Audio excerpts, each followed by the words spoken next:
Hello, and welcome to episode 6 on the Ripple server. So today we're here at the outpost, at what is probably the best bob farm in the world. So here we have a little farm. How does it work? We pick up some shears.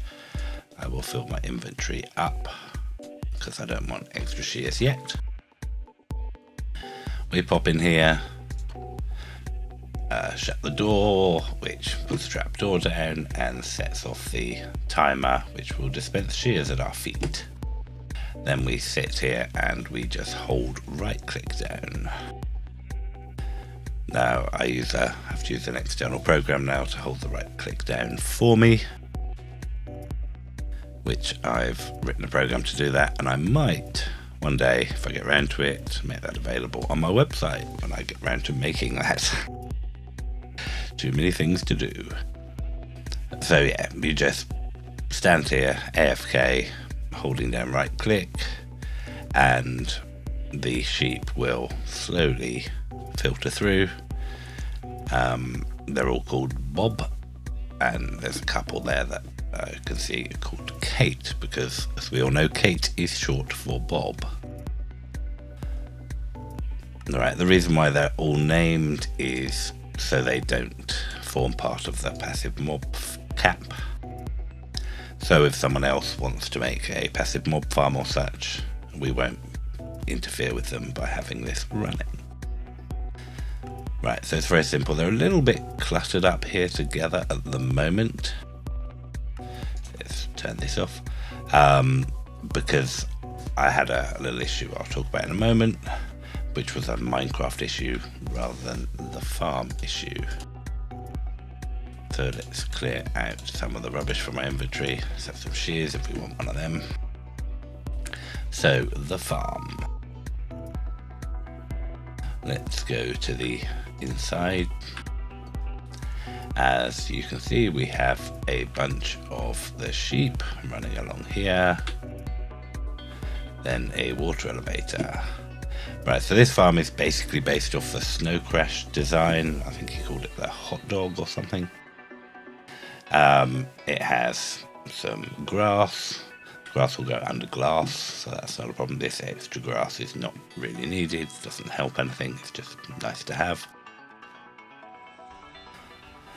This is a different water elevator from the past because we're in 1.13 and beyond.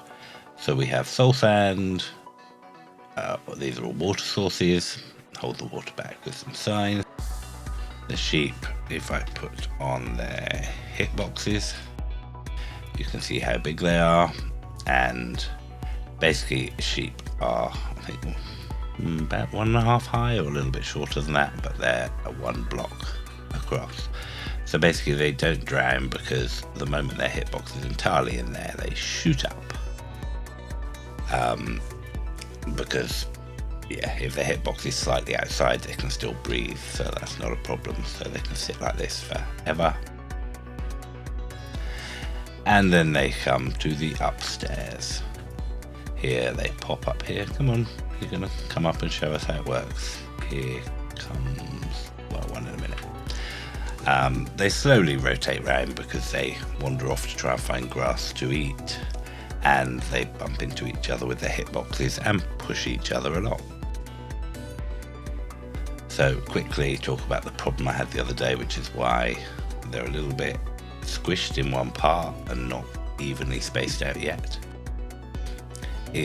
Which is also why this block's missing here. The glass is, I ended up with what were basically, I think, probably 2 invisible sheep stuck like in that block and this block, which meant all the sheep were getting stuck here in one block, which was very bizarre. So I managed to relog a few times and make them vanish, and it all started working again. So they pop up here. Up above I have some glass rather than a solid block, because occasionally they can glitch up into this block and they could suffocate. So if they're bouncing on top of each other and in there, they won't suffocate because it's glass, and then it runs out about here, because they usually have dropped down by then. The length of water I use here is varying. I've made it quite long at the moment, sometimes I have a little bit shorter. And along here we have, right, in the Snow Crash design, I think, if I recall, he has just glass on the top block and open space below. That's not a problem once they're all grown up, but the way I tend to populate the farms is I put a couple of sheep in and then breed them up here. So I've got a space with half slabs, and so here I can access the sheep to breed them up and or to re-dye them if I want to change their colour, and yet the baby ones can't escape from here. I think I made a little hole here as well, because when I had them all bunched up I was trying to use wheat to get some of them to come here to help separate them out. Because the ideal volume of sheep in here is, as you see here, every single hitbox sort of next to each other with no overlapping hitboxes. There are a few sheep somewhere, probably not in this bunch here, where they're stuck overlapping each other and it can take a while for them to unoverlap. So I basically breed them up, mess them around until I've got basically every single space filled up with a hitbox without them overlapping as much as possible. One slight issue when you're breeding them up is the babies can and do drown in the water here. So as it gets fuller and fuller you tend to lose a few, so I just breed up a load and then see how many are left at the end when they've grown up. And it slowly gets to the required number, so it's never been a major problem. Right, okay, well, we're up here. What else can we show you? Right, over here is the redstone for the dispensing shears at me. So this is just the redstone line coming from the lever, which shuts the door and activates this. So at the moment we're powering into this block, which blocks this circuit from running. If I flick the lever, it will activate this. And then we basically get a redstone torch here that pushes a signal that way, which is what we run off. It runs around here and it goes round and round this comparators. Each time it goes round the circle, it loses a signal strength, and so then ends up turning the torch on and off basically. We just basically get a pulse from this torch. So can I reach... oh, the lever's down there somewhere. No, I can't. So yeah, if we turn this on, the redstone torch will come on and then go around, go off on, off on, off on. I then reverse the signal here. Oh, and here I've got torch tower running down, so I think I needed it the other way around to the signal, so I had a torch stone here to reverse it.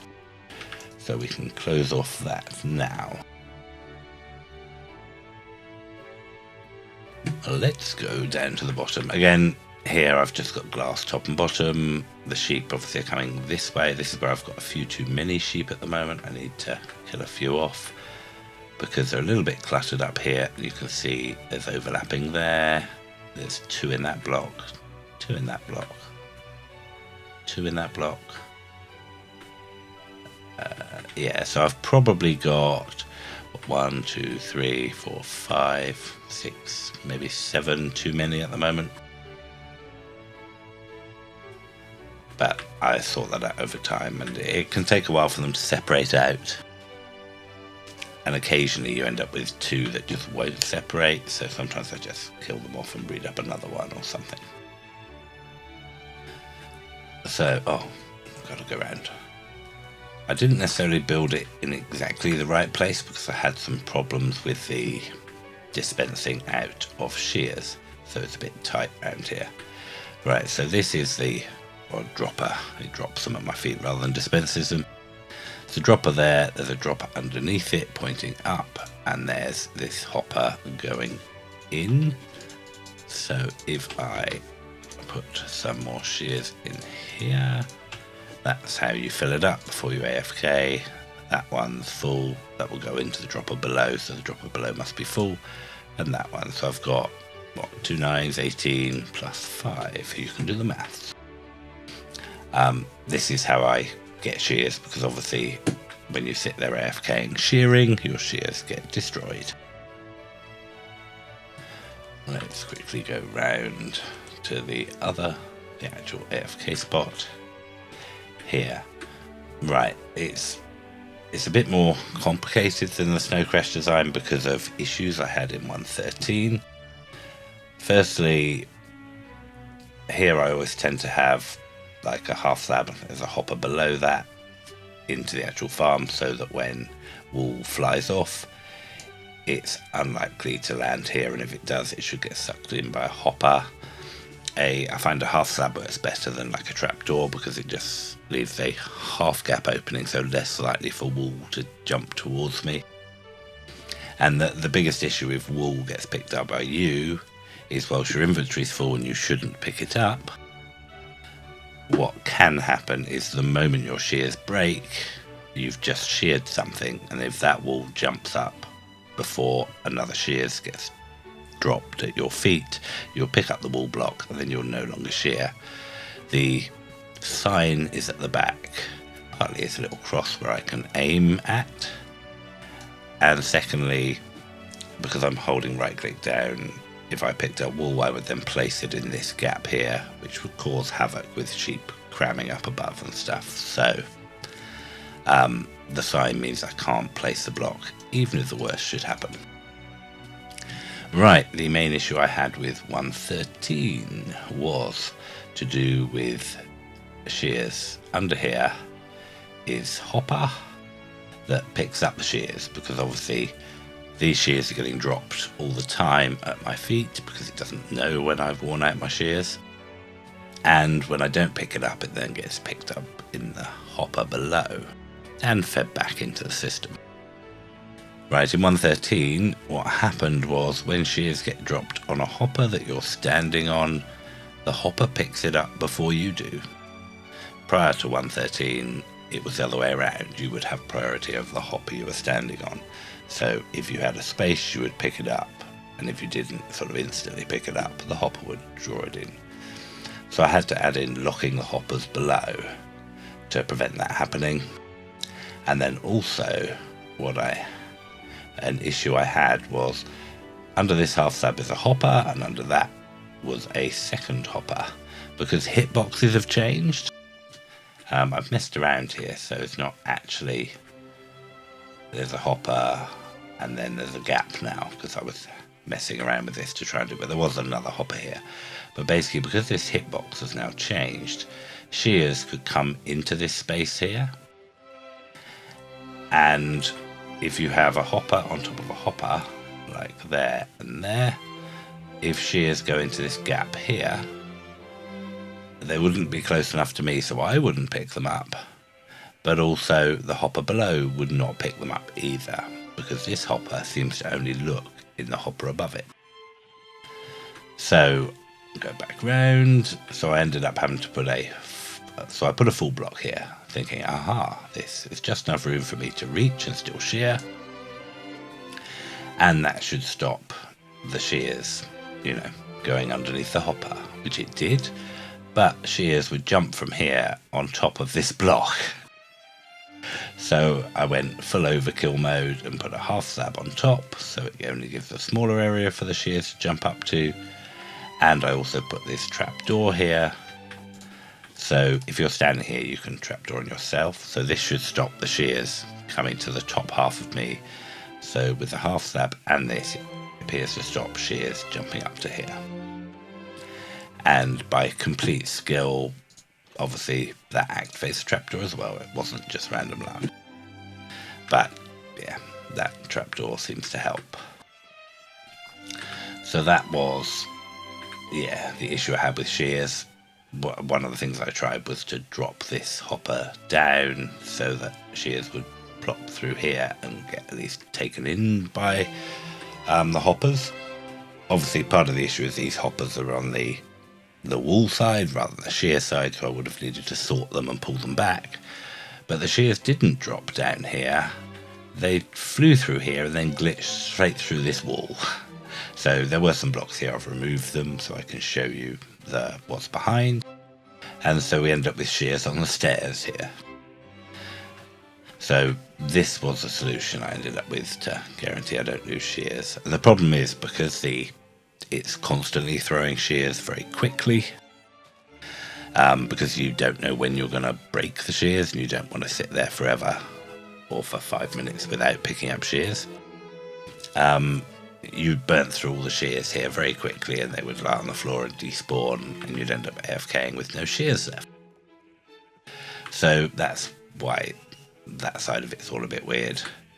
I could put Hopper back down here, but this Hopper is the one that would pick up any wool anyway, and I diverted it over and down and thought I'd just leave it. Here is the hoppers that pick up the shears, and can I reach it? That's the other dropper that's pointing upwards. So here, these two redstone torches lock these two hoppers. And yeah, originally I had a 2-gap space I stood in, so this hopper is not really needed to be locked anymore, but I might as well leave it as it works. And then the other side of these blocks here, I've got repeaters pointing into these blocks, which basically use the pulse that activates the dropper, which fires out some shears. Then on a slight delay, pulses to these blocks to unlock the hoppers. So the order is the pulse comes through, it drops some shears on the floor, like so, and then the same pulse, a couple of ticks later, unlocks these hoppers and will pick up the shears if I don't pick them up, like so. So it's relatively simple, but it was a bit of a pain and a bit of a squeeze to get it into the space that I'd left for it, because I wasn't expecting quite such an issue with picking up shears. So that's that bit. There's hoppers underneath the water where we shear the sheep. So I think should we shear them from here? No, it's not. Oh yeah. So these will get picked up, and the ones that end up on top of that block will get picked up by these hoppers, sent off down this hopper chain. This hopper chain then disappears down here into the sorting system. So down here, the sorting system takes us into what I call the rainbow room.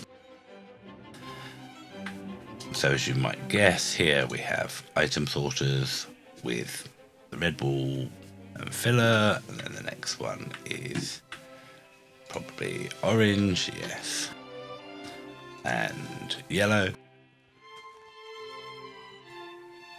So we then come through and put them into these chests. So we have red wool here. We've been using a lot of wool recently, so some of these are a bit more empty, and so we then have 8 chests that will fill up with wool. It takes a long time, especially if you're doing many different colours. I basically dye the sheep. Originally I think I had every single colour of sheep in the farm, with the more common, or the colours we'd like the most, with more of. I tend to always leave blue in there because blue is just expensive to make by dyeing white wool, so we've got quite a bit of blue now. And all the way along here, and then we get the greys and then the white. Did have some white sheep as well. We have a spider farm. It's a sort of flushing. Originally was a creeper and a spider farm, but we adapted it to be spider only, so we can get white wool by running that if we want as well, and then dye up the stuff. So at the moment there's mainly sheep in there that are expensive to dye. And then if the particular colour, I'm trying to think, I don't know if any of these are full. Well, this one is now. Then they overrun to these chests. So we've had a few bits in here. This is just overflow, and then we can lava anything over that. Although at the moment I don't think it does. We just make sure it doesn't overflow. as we had all the beautiful colours in here, I just put some chests on the other side where we can put the dyes in, and I think we put terracotta on the other side from the top down. So it just seems sensible to have all our coloury needs together. So yeah, green dye, just burnt cactus, so that's quite easy to get. Yeah, we're a bit short of lapis, we've been using a lot of blue. And so on the ground we got wool, concrete powder, terracotta and concrete. So we can always come in here to look at the beautiful colours. So that is basically it, I think, for the sheep farm. I think in here I just have iron and stuff because we're forever using shears. Can turn the hitboxes off. So yeah, beautiful sheep farm. And next to, oh yeah, I messed around with some of the grass at one point when I was having trouble with them grouping up. So in here we have a little dye room.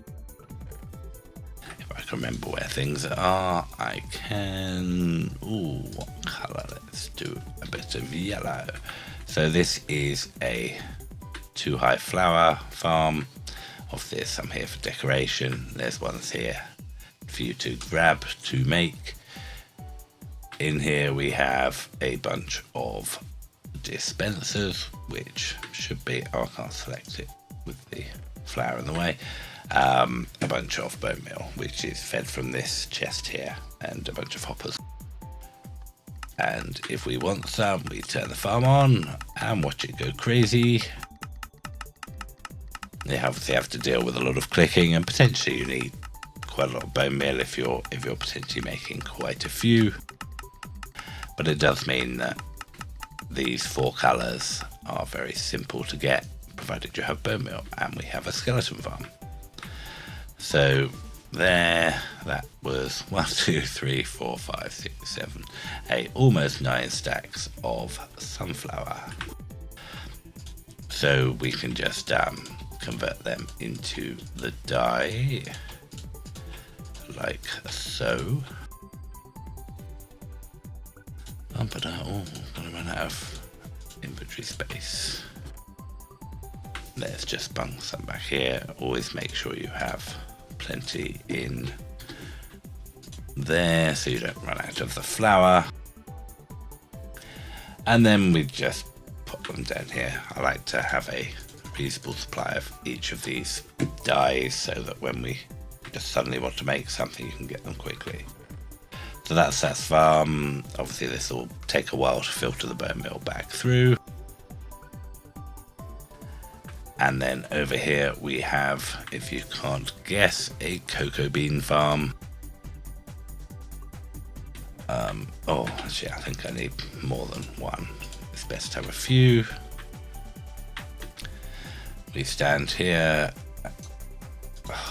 No, it doesn't go there. Aha. Okay, let's take that off again. I remember how it operates. There's a switch somewhere. Right, turn the farm on. And then I basically hold down right click.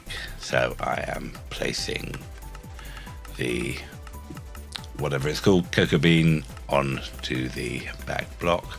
I'm obviously standing too close. Don't want to be close enough to place it on there. Here we go. That's better. And yeah, you can just stay here holding down right click, depending how many you want. Seems to work pretty okay. Occasionally it gets out of step and you may end up with a cocoa bean that won't break off, but it doesn't seem to happen too much. So I can, yeah. Oh, it keeps putting them there for some reason. Okay, so that's how it works. Because of the updating and updating itself, the observer keeps going forever, which is why we have on off switch. And so yeah, so there we get a bunch of cocoa beans, which is brown dye. And here you have to just manually put the bone meal into the 2 dispensers. So this is a very simple bone meal farm, cocoa bean farm. So that gives us that colour. So we've got a small furnace here, which probably just got glass in, but we can use for smelting up cactus.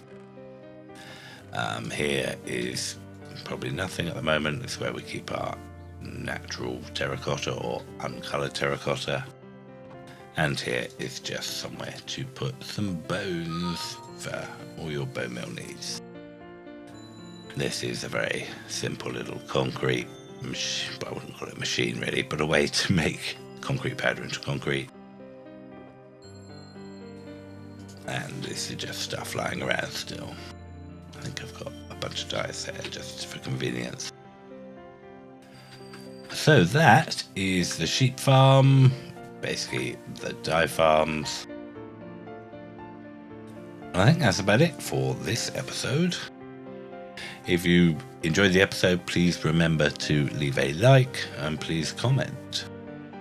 If you really liked it, please remember to subscribe. So it's goodbye from me.